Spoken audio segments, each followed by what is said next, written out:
भोजन की चर्चा तो खूब हो, लेकिन भोजन ग्रहण न किया जाए। कैसे भजन की चर्चा की जाए, भजन किया ना जाए। ध्यान की चर्चा की जाए, ध्यान धारण न किया जाए। इसी तरीके से धर्म की चर्चाएं तो खूब हो रही, बड़े बड़े लंबे लंबे पांडालों के बीच धर्म की चर्चाएं खूब हो रही, मत मजहब के झंडे फहरा रहे हैं, लेकिन धर्म धारण नहीं किया जा रहा।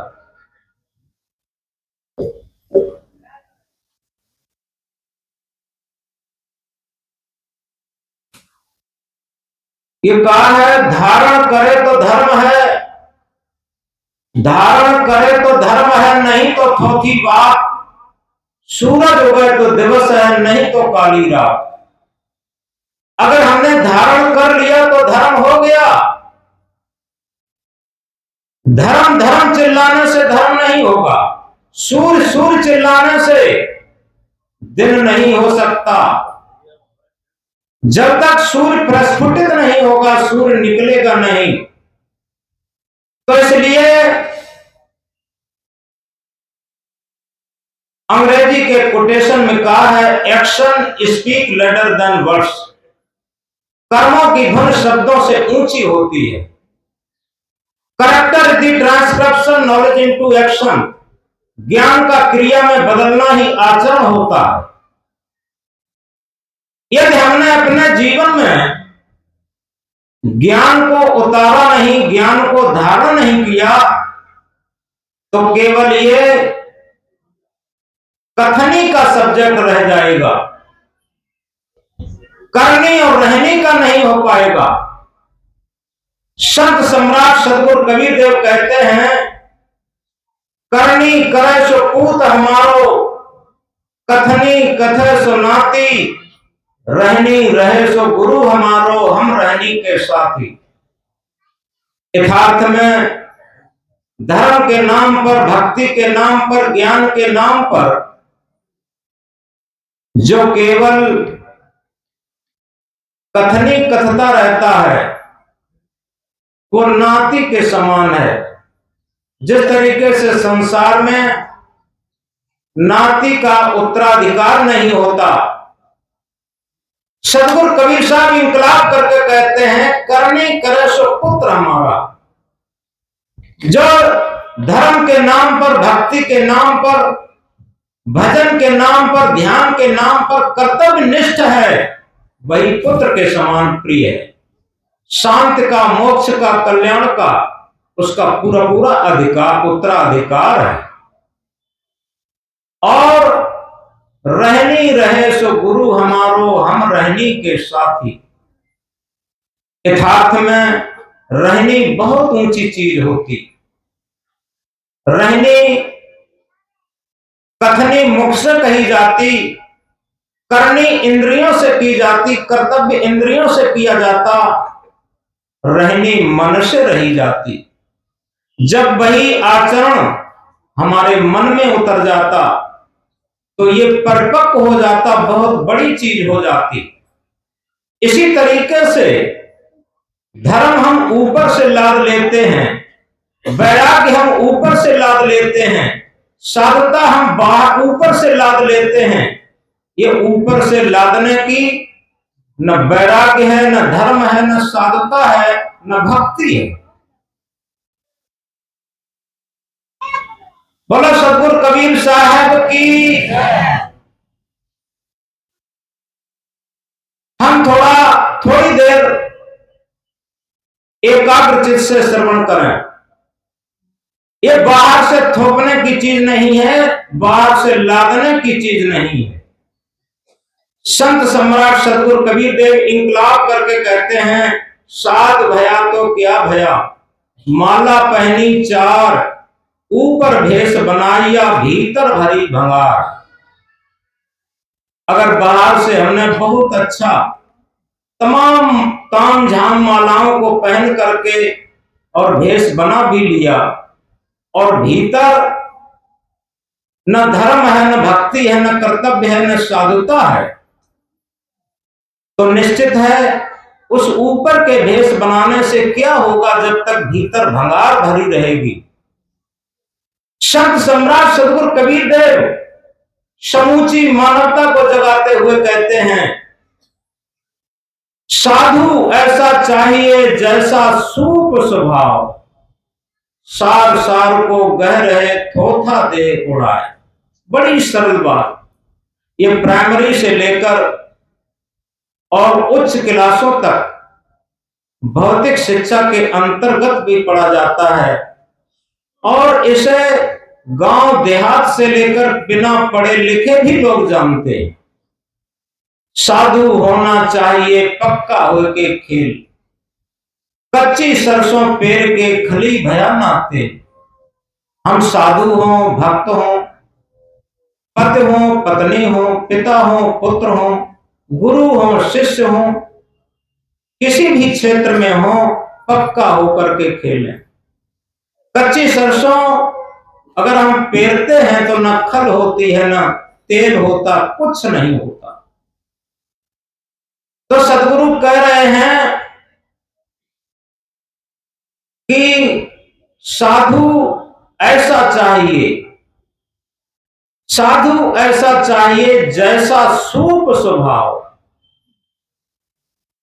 सार सार को गह रहे थोथा दे उड़ाए। साधु कैसा चाहिए? सूप का स्वभाव का। सूप का स्वभाव क्या होता है?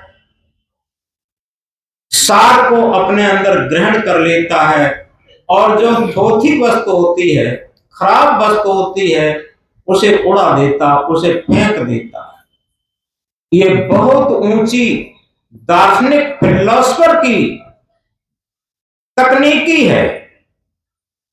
क्या इस आधी साखी को हम अपने जीवन में उतार पाते हैं?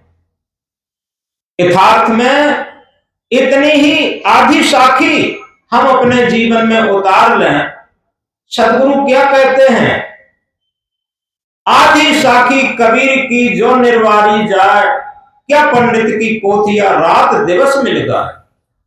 अगर आधी साखी को हमने अपने जीवन में उतार लिया तो हमारा कल्याण, मोक्ष, मुक्ति सब कुछ हो सकता। हमें स्वरूप स्थिति, आत्म स्थिति सब कुछ हो सकती। अब इस पर थोड़ा हम विचार करेंगे। साधु ऐसा चाहिए जैसा सूप स्वभाव। अगर वास्तव में अगर इस बात को समझा जाए, साधु किसी वेशधारी को नहीं कहते। एक बात और इससे पहले समझ लें, सूत्र को समझने से पहले साधु कहते हैं गुड मैन, अच्छा आदमी, आचरण संपन्न व्यक्ति को ही साधु कहते। तो आप लोग जितने बैठे हैं, यदि आचरण संपन्न है वो सब साधु हैं, किसी भी ड्रेस में।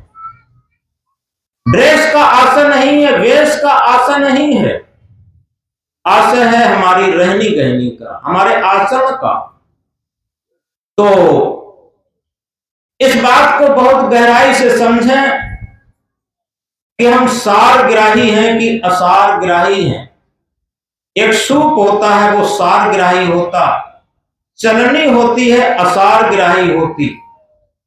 चलनी क्या काम करती है? जिसे छलनी कहते हैं, वो सार सार को नीचे निकालती है और असार को अपने अंदर रखती है। अब विचार करना है कि हम सूप के स्वभाव के हैं या छलनी के स्वभाव के। चारों तरफ से गंदगी इकट्ठी कर रहे हैं या सकारात्मक विचार, अच्छे विचार ग्रहण करके सार सार को ग्रहण कर रहे हैं।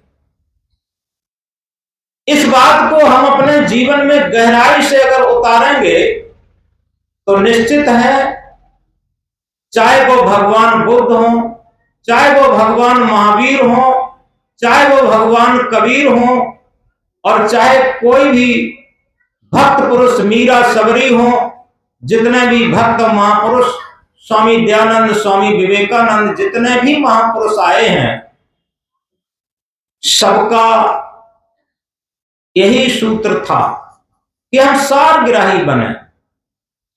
यथार्थ में जीवन में जो जितना सारग्राही बनता है उसे उतना ही लाभ होता। इस बात को कल भी हमने बताया था।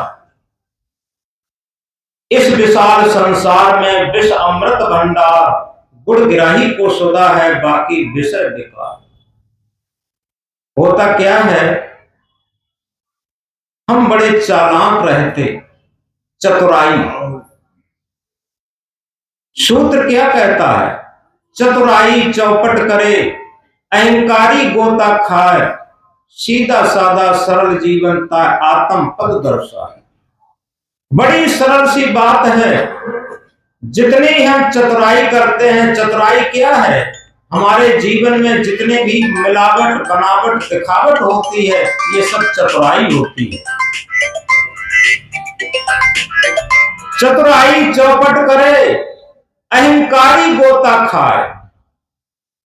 जितना हमें अहंकार होता है निश्चित है उसका परिणाम पतन होता। आप इस बात को गहराई से समझ लीजिए, क्योंकि चाहे लाख करो चतुराई, कर्म की रेख मिटे ना भाई। सदगुरु कबीर साहब इंकलाब करके कहते हैं, कबीर कमाई अपनी निष्फल कबहू न जाए, कबीर कमाई अपनी निष्फल कबहू न जाए, बोया पेड़ बबूल का आम कहां ते खाए। सुर नर मुनि और देवता सात दीप नौखंड, कहे कबीर सब भोगिया दे धरे को दंड। सभी को भोगना, कोई बच नहीं सकता। तो इसलिए हम ये न समझें चतुराई चालाकी करके हम बाहर से साधु दिखना चाहते हैं और अंदर अंदर सवादु रहना चाहते। बाहर से हम भक्त दिखना चाहते, अंदर से अंदर हम अभक्त रहना चाहते। बाहर से हम ज्ञानी दिखना चाहते, अंदर से अज्ञानी रहना चाहते। बाहर से हम सुंदर दिखना चाहते, अंदर से काले कलूटे रहना चाहते। बाहर से हम सज्जन दिखना चाहते, अंदर से हम दुष्ट दुर्जन बने रहना चाहते। ये क्या है, ये चतुराई है, ये चालाकी है, ये दोहरा जीवन है। सदगुरु क्या कहते हैं, दुविधा में दोनों गए माया मिली न राम। दुविधा, दो विधाओं पर जो चलता है निश्चित है वो कुछ भी नहीं कर सकता, केवल कारण कार्य की व्यवस्था है। एक्शन टू रिएक्शन, क्रिया की प्रतिक्रिया होगी। अगर हमने लहसुन खा लिया है तो दुर्गंधी की डकार, आम संतरा खाया है तो सुगंधी की डकार, ये प्रकृति का विधान है। अगर हमने अच्छे विचार किए हैं तो अच्छे कर्म होंगे, उसका परिणाम अच्छे संस्कार होंगे। अगर हमने कुविचार किए हैं, हमारे विचार गंदे हैं तो हमारे कर्म गंदे होंगे, और जब कर्म गंदे होंगे तो संस्कार भी गंदे होंगे। हमारी मुख्य पूंजी संस्कार है। अब विचार करके देखें, जितनी हम चालाकी करते हैं, जितनी चतुराई करते हैं, जितना अहंकार करते हैं, तो सारे कुसंस्कारों का जखीरा इकट्ठा कर लेते। और देखो रावण कितना चालाक था, कितना चतुर था, कितना धनी था, लेकिन एक भी चतुराई उसकी काम नहीं आई। दुर्योधन कितना चतुर था, कितना चालाक था, कितना अहंकार था। इसी तरीके से कंस और बड़े बड़े राजे महाराजे जो आए, अपनी चतुराई में कमी नहीं रखे, लेकिन सबका परिणाम क्या हुआ ये समझ सकते हैं। इसी तरीके से हर कार्य के पीछे परिणाम छिपा होता, और परिणाम उसी तरीके से होगा जैसा हमारा कार्य पद्धति है। तो सत्संग हमें क्या सिखाता है, सत्संग हमें सत्य से जोड़ना सिखाता। सत्संग बिना कल्याण नहीं, सत्संग बिना कल्याण नहीं, सत्संग को जांचत है मन ज्ञानी। शेर के संग में श्यार आनंदित, पंडित के संग मूर्ख ज्ञानी। मिश्री के संग में बांस की कीमत, दूध के संग बिकावत पानी। गेहूं कहे सुन रे बथुआ, सत्संग प्रभाव लगे तो पानी। यथार्थ में हमारा जीवन भी एक सत्संग है। हम इसे समझ नहीं पाते। सत्य का संग, अगर इस शरीर को सत्य चेतना का संग न मिला होता तो ये शरीर जीवित नहीं होता।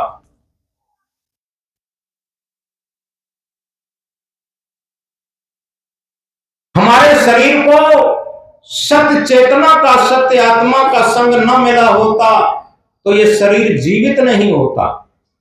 और सत्य का संग जब तक रहता है जीवन रहता, और सत्य का संग जब छूट जाता है तभी जीवनांत हो जाता। लेकिन हम सत्संग का महत्व कहां देते, सत्य का संग का महत्व कहां देते। हम तो सत्संग केवल 4 भजन गा लिए, कुछ प्रवचन कर लिए, कुछ रटा हुआ ज्ञान कह लिया, बस सत्संग मान लेते। इसी बीच एक मुझे बात याद आती है, छोटी सी बात। एक जगह एक भक्तराज अपना भजन संकीर्तन कर रहे थे। ध्रुव तारे मीरा तारी प्रहलाद तारे पर मुझे भी तार दो, ध्रुव तारे मीरा तारी प्रहलाद तारे पर मुझे भी तार दो। बड़ी मस्ती में अपना संकीर्तन कर रहे थे।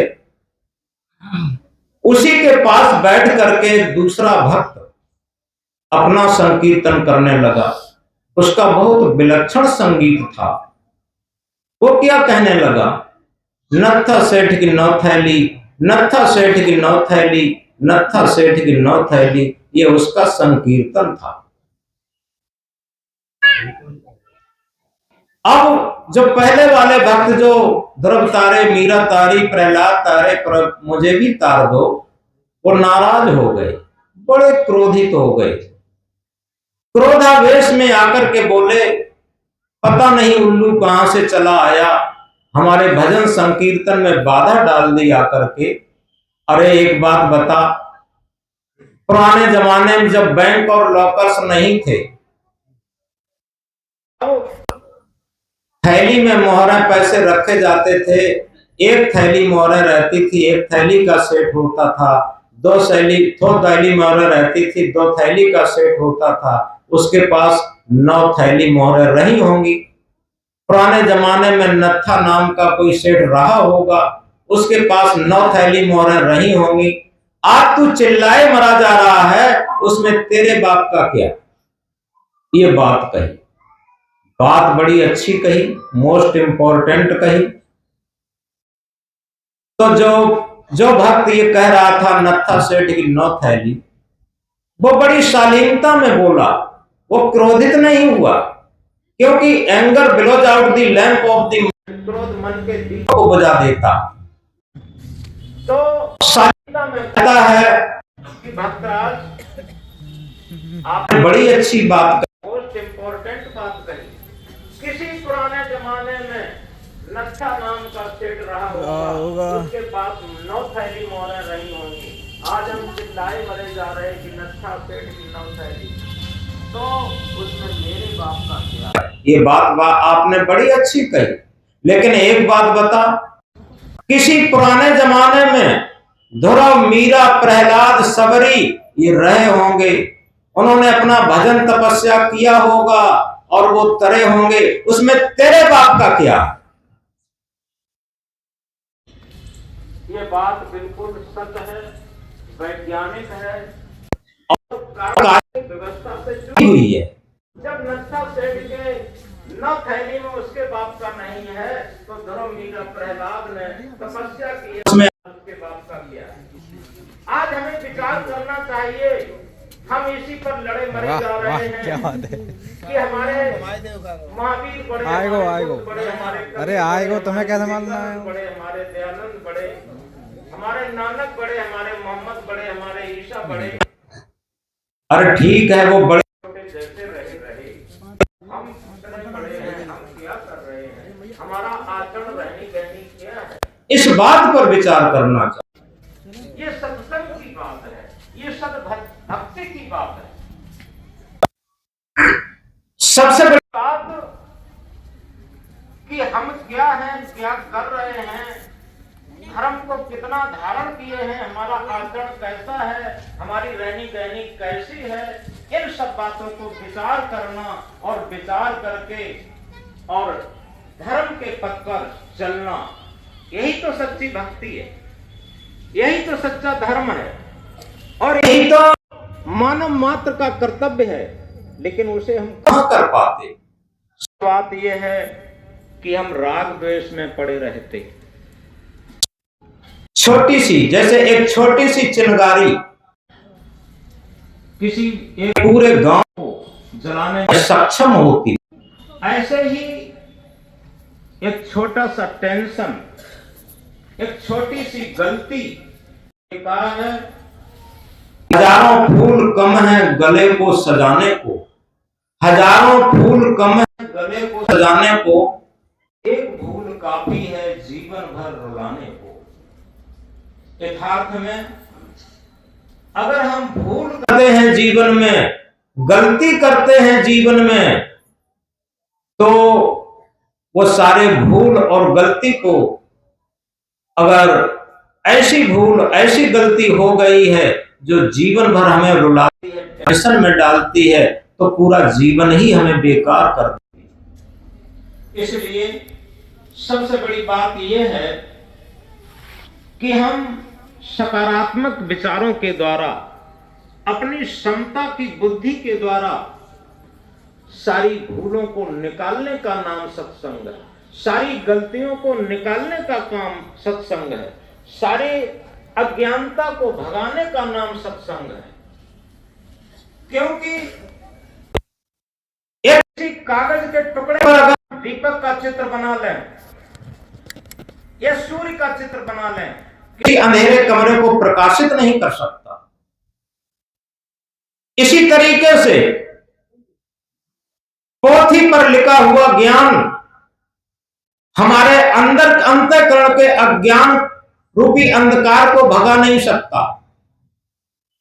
भले ही एक छोटा सा दीपक हो, मिट्टी का दीपक हो और प्रज्वलित दीपक हो, तो किसी अंधेरे कमरे को के अंधकार को भगाने में सक्षम होगा। इसी तरीके से हमारे अंतःकरण में एक छोटी सी किरण फूटे ज्ञान की, आत्मज्ञान की, सेल्फ नॉलेज की, तो निश्चित है हमारे अज्ञान, हमारे अंतःकरण के अज्ञान को भगाने में पूर्ण सक्षम हो सकती। छोटी सी ज्ञान की किरण, छोटी सी भक्ति की किरण, छोटी सी धर्म की किरण अगर हमारे अंदर प्रस्फुटित हो जाए अंदर से, क्योंकि न तो भक्ति बाहर से थोपी जाती, न धर्म बाहर से थोपा जा सकता, याद रखें। तो एक छोटी सी बात कहकर के बात बंद करते।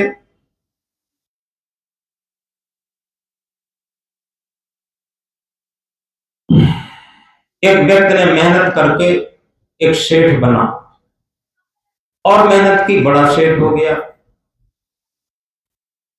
और जब बड़ा सेठ हो गया उसे टेंशन रहने लगा,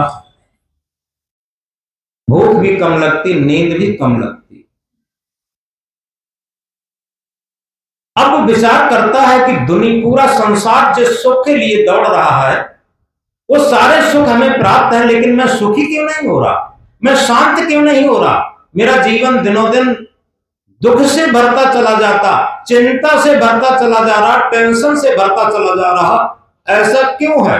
अब उसकी बात समझ में नहीं आ रही। एक दिन टहलने के लिए निकला, उसका एक पुराना दोस्त मिला जो क्लास फेलो था, किसी टाइम साथ साथ पढ़े थे। वो धार्मिक व्यक्ति था, उसके अंदर सेवा भाव था, रहनी गहनी थी और निश्चल निष्कपट निर्द्वंद निर्विकार जीवन उसका था। वो मिला, मिलते ही उस सेठ ने बड़े हाव भाव से उसे बुलाया और उसे बड़े प्रेम से मिला। मिलने के बाद कहा कि भैया तुम हमारे पुराने साथी हो, जब पढ़ते थे तब के, लेकिन हम अपने दिल की बात आज किसी से कहूं तो लोग हमारे ऊपर हंसेंगे। एक बात आपसे कहना चाहता हूं, एक बात बताओ, इस टाइम हमारे पास मकान महल की कोई कमी नहीं, सोने चांदी की कोई कमी नहीं, रुपया पैसा की कोई कमी नहीं, मोटर गाड़ी घोड़ा वाहन की कोई कमी नहीं, फैक्ट्री कल कारखाना की कोई कमी नहीं, सारी चीजें उपलब्ध हैं। लेकिन रात दिन हम टेंशन में क्यों रहने लगे, चिंता में क्यों रहने लगे, नींद भी कम आती, भूख भी कम लगती, इसका कारण क्या है समझ में नहीं आता। जिस सुख के लिए पूरा संसार दौड़ता है वो सारा सुख मेरे पास साधन है, सारे सुख के साधन मेरे पास मौजूद हैं, लेकिन मैं सुखी क्यों नहीं हुआ।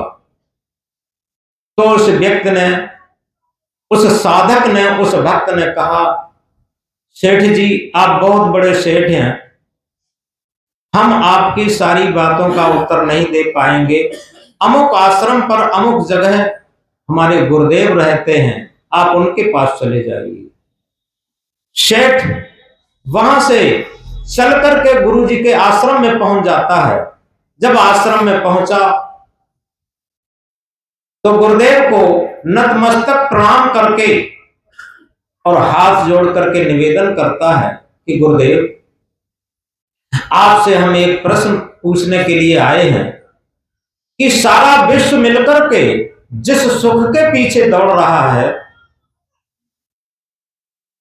धन दौलत पद प्रतिष्ठा मकान महल, आप ये न पूछे कि आपके पास कितना है, कोई सोने की कमी नहीं, चांदी की कमी नहीं, रुपया पैसे की कमी नहीं, फैक्ट्री कल कारखाना मकान दुकान घोड़ा गाड़ी वाहन इसकी कोई कमी नहीं, सब कुछ प्रचुर मात्रा में है।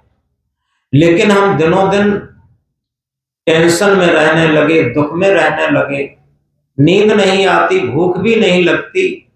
आखिर क्या हुआ, हमारा जीवन असंतुलन में क्यों चला गया। और पहले जब ये कम था तो हम सुखी थे, बहुत अधिक हो गया तो क्या हुआ समझ में नहीं आता। जिस सुख के लिए हमने दौड़ लगाई थी वो सुख तो मिला नहीं, दिनों दिन दुख ही मिलने लगा, चिंता और टेंशन मिलने लगा। इसका कारण क्या है, ये प्रश्न लेकर के आए। गुरुजी ने कहा आपका प्रश्न नहीं, ये दुनिया का प्रश्न है, सबका प्रश्न है और बहुत अच्छा प्रश्न है, इसका समाधान समझो। गुरुदेव ने कहा जो तुमने मकान दुकान फैक्ट्री कल कारखाना बनाए, ये मकान दुकान फैक्ट्री कल कारखाना की उन्नत हो गई। तुमने सोना चांदी रुपया पैसा इकट्ठा किया, ये सोना चांदी रुपया पैसा की उन्नत हो गई। और घोड़ा गाड़ी वाहन इकट्ठे किए, ये घोड़ा गाड़ी वाहन की उन्नत हो गई। लेकिन कभी विचार किया कि जीवन क्या है और जीवन की उन्नत कैसे करें। जब तक जीवन की उन्नत नहीं होगी तब तक सुख शांत गूलर का फूल रहेगी, सुख शांत नहीं मिल सकती। अब सेठ को एकदम धक्का लगा क्योंकि वास्तविकता निकल के सामने आ गई। जैसे डॉक्टर जो है बीमारी का कारण खोज लेते, ऐसे ही सद्गुरु संत हमारे दुख का बंधन का कारण खोज लेते। तो उन्होंने बताया कि तुमने ये नहीं जाना जीवन क्या है और जीवन की उन्नत कैसे करें। तो सेठ ने प्रश्न किया कि गुरुदेव अब हमें आप बताएं कृपा करके जीवन क्या है। तो गुरुजी ने कहा तन जीव मिलन की स्थित,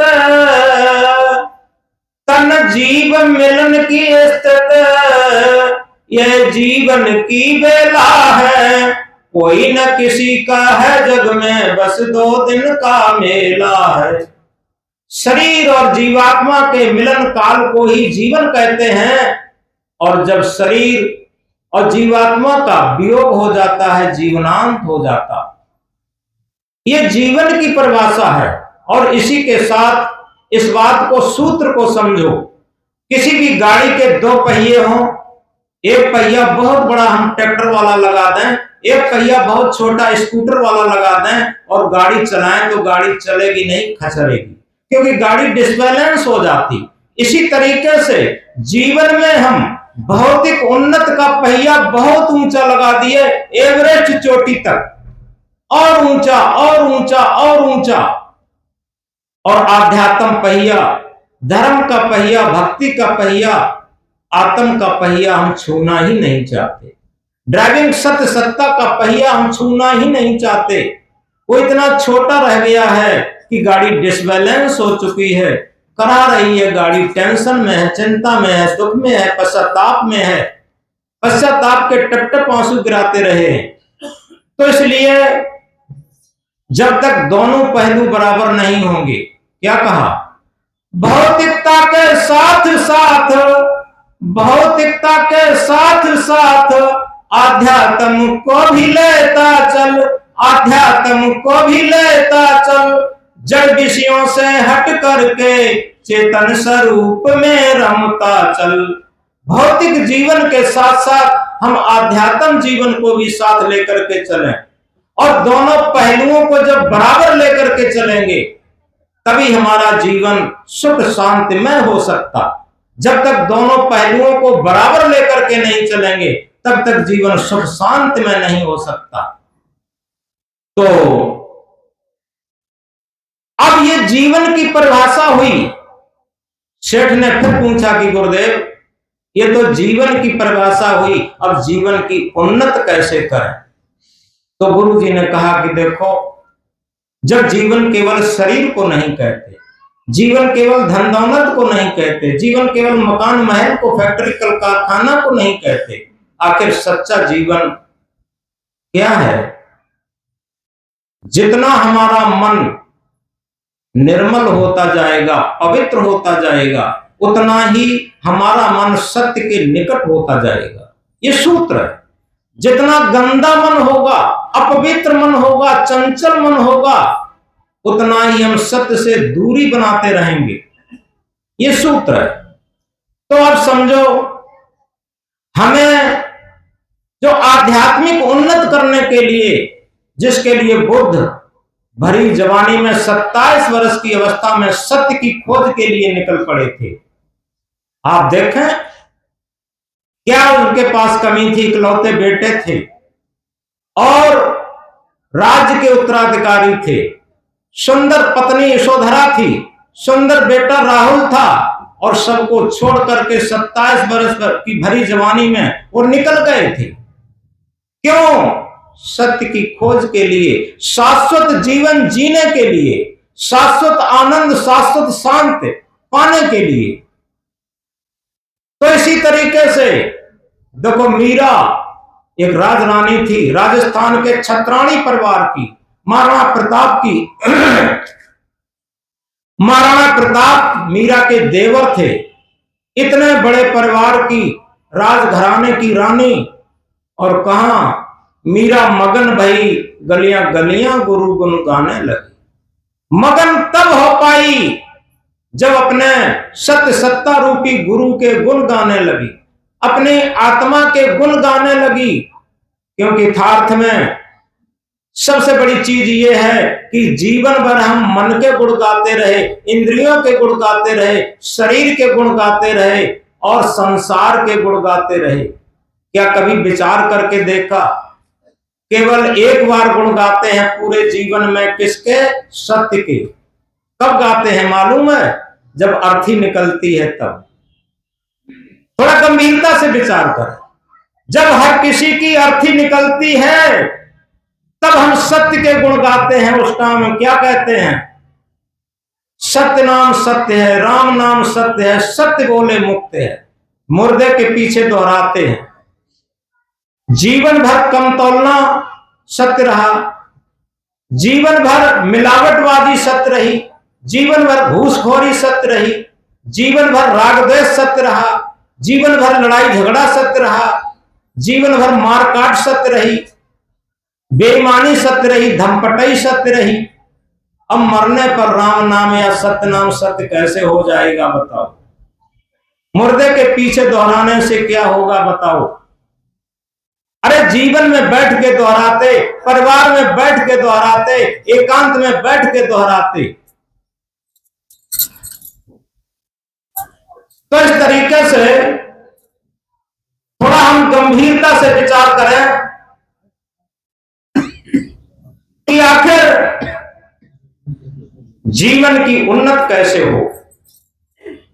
तो उन संत ने, उन सदगुरु ने बताया जो वास्तविक जीवन जीने की कला है, जैसे रामायण की वेद चौपाई कहती है, क्या? निर्मल मन सोई जन मोह पावा, मोह कपट छल छिद्र न भावा। आप देखें, थोड़ी गंभीरता से विचार करें, सारी बात छोड़ दीजिए, जो रामायण का सबसे सार चीज है, क्या? सत्य समान धर्म नहीं दूजा, जप तप यज्ञ होम नहीं पूजा। ये सब कर्मकांड हैं। हम कितना जप करते हैं, कितना तप करते हैं, और कितनी पूजा पाठ करते हैं, कितना तीर्थ व्रत करते हैं, ये सब कर्मकांड हैं। दुनिया की सबसे बड़ी पूजा है सत्य समान धर्म नहीं दूजा, जप तप यज्ञ होम नहीं पूजा। और रामायण में क्या कहा मालूम है? मत कीरत गति भूत भलाई, जब जही जतन जौन विद पाई, सो जानव सतसंग प्रभाऊ, लोकहु वेद न आन पाऊ। दुनिया में और कोई उपाय है ही नहीं, सत्य के संग का ये प्रभाव रहता, ये प्रतिभा रहती कि हमारा जीवन कृतार्थ होता, धन्य होता। हम सत्य का संग जानते ही नहीं, केवल चार ज्ञान की बातें कह लेना ही सत्संग मान लेते। सत्य का संग बहुत ऊंची चीज है। आगे इसी पर बात आ रही है धीरे धीरे। कबीर साहब क्या कहते हैं? कबीर मन निर्मल भया, जैसे गंगा नीर, पीछे पीछे हर फिर कहें कबीर कबीर। जब मन निर्मल हो जाता है, पवित्र हो जाता है, हर किसे कहते हैं? हर कहते हैं ज्ञान स्वरूप, हर कहते हैं सारे दुखों को हरण करने वाली सत्य सत्ता, सत्य ज्ञान, जिसे सेल्फ नॉलेज भी कहा है, जिसे आत्म ज्ञान भी कहा। और इसीलिए सदगुरु कबीर देव ने इंकलाब करके कहा, आत्म ज्ञान बिना नर भटके, कोई मथुरा कोई काशी, पानी में मीन प्यासी, मोय सुन सुन आवे हांसी। इसे संक्षेप में कहें, जाको ध्यान धरें विधि हरिहर, मुनिजन सहस 88, सो तेरे घटमाए विराजे परम पुरुष अविनाशी। जिसका ध्यान विद कहते हैं ब्रह्मा, हर कहते हैं विष्णु, हर कहते हैं शंकर। सदगुरु कबीर साहब इंकलाब करके कहते हैं, जिसका ध्यान ब्रह्मा विष्णु महेश भी रखते हैं, और मुनिजन सहस 88,000 ऋषि जिसका ध्यान करते हैं, वो तेरे घट में विराजे परम पुरुष अविनाशी। वो तेरे घट में ही विराजमान है परम पुरुष अविनाशी। और क्या बताते है? हाजिर ता दूर बतावे, जो बिल्कुल हाजिर हजूर रहता पूरे जीवन, जन्म से लेकर मृत्यु काल तक, सत्य चेतना, सत्य आत्मा, और उसे दूर कहीं आकाश की तरफ उठाते हैं। हृदय बसे तेरी राम न जाना, कहे कबीर खोजे समाना। तेरे हृदय में ही वो घटघट रमैया राम निवास करता है, लेकिन उसे आसमान की तरफ हाथ उठाता। ये भ्रम है, अज्ञान है। तो है हाजिरता दूर बतावे, दूर की बात निराशी, और कहें कबीर सुनो भई साधो, गुरु बिन भरमन जासी। यथार्थ में जो हमारी अंतरात्मा रूपी गुरु है, उसके साक्षात्कार के बिना हमारा ये भ्रम नहीं मिट सकता। तो ये हमारे जीवन की उन्नत है कि अपने जीवन में जिस पर हमारा जीवन टिका है, और उसी को हम जानते नहीं, उसी को मानते नहीं, उसे जानने की आवश्यकता भी नहीं समझते, और उसके लिए पूरे जीवन में समय नहीं निकालते। याद रखें। और आज इस सत्संग के अवसर पर इस बात का संकल्प लेकर के जाएं कि यथार्थ में जो सच्चा जीवन हमारा शरीर नहीं, धन दौलत पद प्रतिष्ठा नहीं, सच्चा जीवन सत्संग है। क्या? सत्य का संग। हमारा मन आत्मा के साथ साथ मन कर ले, धीरे धीरे धीरे धीरे मुक्ति का यत्न कर ले। अगर हमारी सत्य आत्मा से, सत्य चेतना से हमारा मन जुड़ना शुरू हो जाए, तो हमारा मन निर्मल होगा। और जितना मन निर्मल होगा, जितना पवित्र होगा, उतना ही हम सुखी होंगे, उतना ही हम शांत होंगे, और वही सच्ची जीवन जीने की कला होगी। तो अंत में 2 लाने दोहरा लेंगे क्योंकि जल्दी जल्दी खत्म भी करना है। ये मन मंदिर सुंदर है, प्रभु इसके अंदर है। ये मन मंदिर सुंदर है, प्रभु इसके अंदर है। ये मन मंदिर सुंदर है, आत्मा इसके अंदर है। ये मन मंदिर सुंदर है, आत्मा इसके अंदर है। ये मन मंदिर सुंदर है, सद्गुरु इसके अंदर है।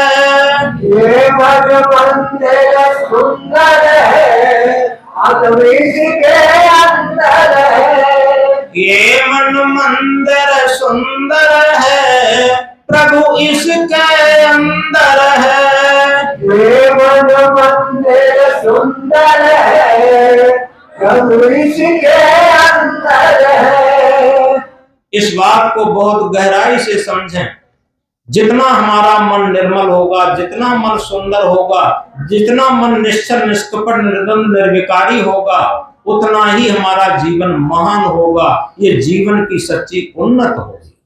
आज तक जब जिसने जहां जिस प्रकार से पाया है, मन की निर्मलता के द्वारा ही, मन की पवित्रता के द्वारा ही, मन की एकाग्रता के द्वारा ही, मन की संकल्प शून्यता के द्वारा ही उस सत्य सत्ता का बोध हुआ, उस सत्य सत्ता का साक्षात्कार हुआ, उस सत्य सत्ता का दर्शन हुआ।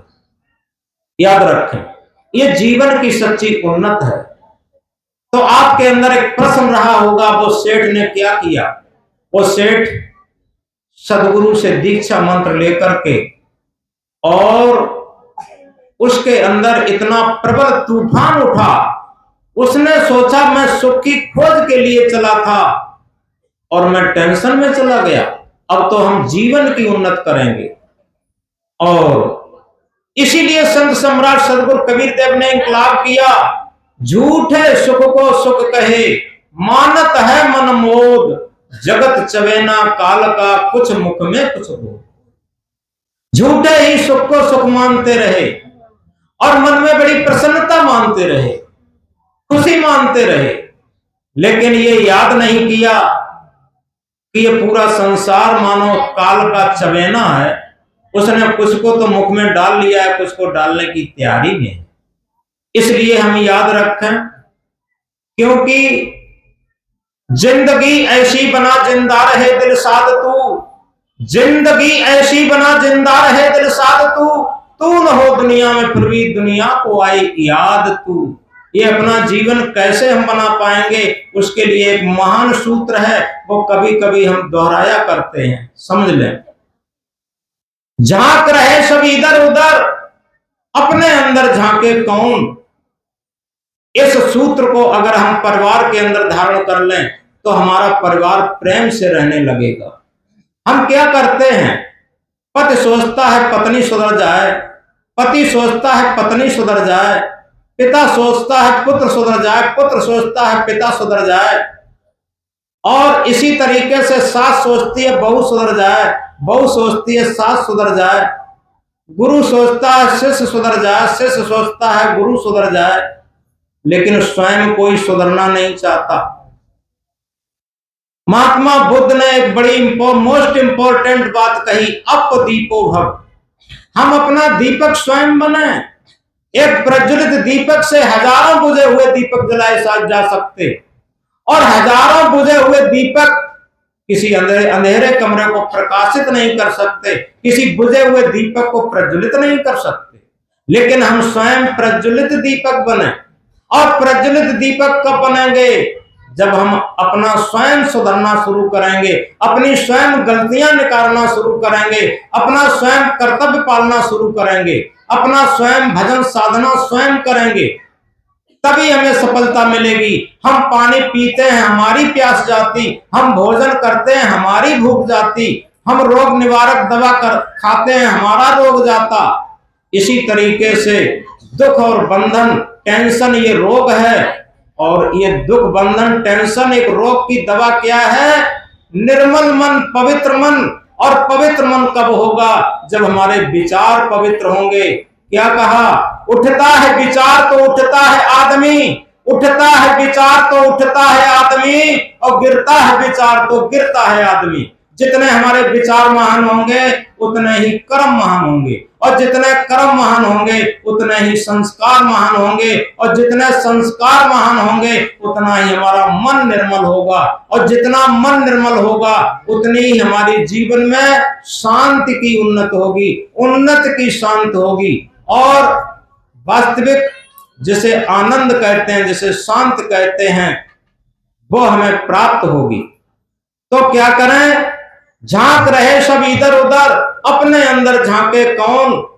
और देख रहे औरों में कमियां, अपने अंदर देखे कौन? रात दिन दूसरों की कमियां देखते देखते हम टाइम व्यतीत कर देते। क्या कभी विचार करके देखा कि हमारे अंदर कितनी गलतियां? देख रहे औरों में कमियां, अपने अंदर देखे कौन? दुनिया सुधरे सब चिल्लाते, दुनिया सुधरे सब चिल्लाते, निज को आज सुधारे कौन? निज को आज सुधारे कौन? पर उपदेश कुशल बहु तेरे, पर उपदेश कुशल बहु तेरे, निज पर आज विचारे कौन? निज पर आज विचारे कौन? हम सुधरेंगे जग सुधरेगा, हम सुधरेंगे जग सुधरेगा, इतनी सी बात विचारे कौन? इतनी सी बात विचारे कौन?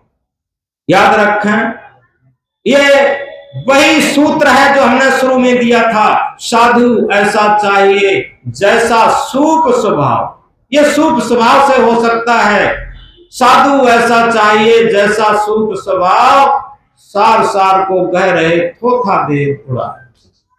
अंत में हमने देखा है पत्थर पिघलते हुए, शीत जल से भी शोले निकलते हुए, शीत जल से भी शोले निकलते हुए। तुम न बदलोगे कैसे ये विश्वास हो, तुम न बदलोगे कैसे ये विश्वास हो। हमने देखा है मौसम बदलते हुए, हमने देखा है मौसम बदलते हुए। बोला सदगुरु कबीर साहब की।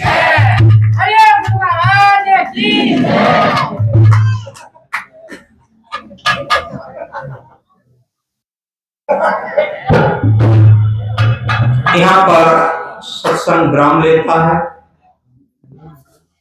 और ये ध्यान के बाद सत्संग पूर्णता की तरफ है। अभी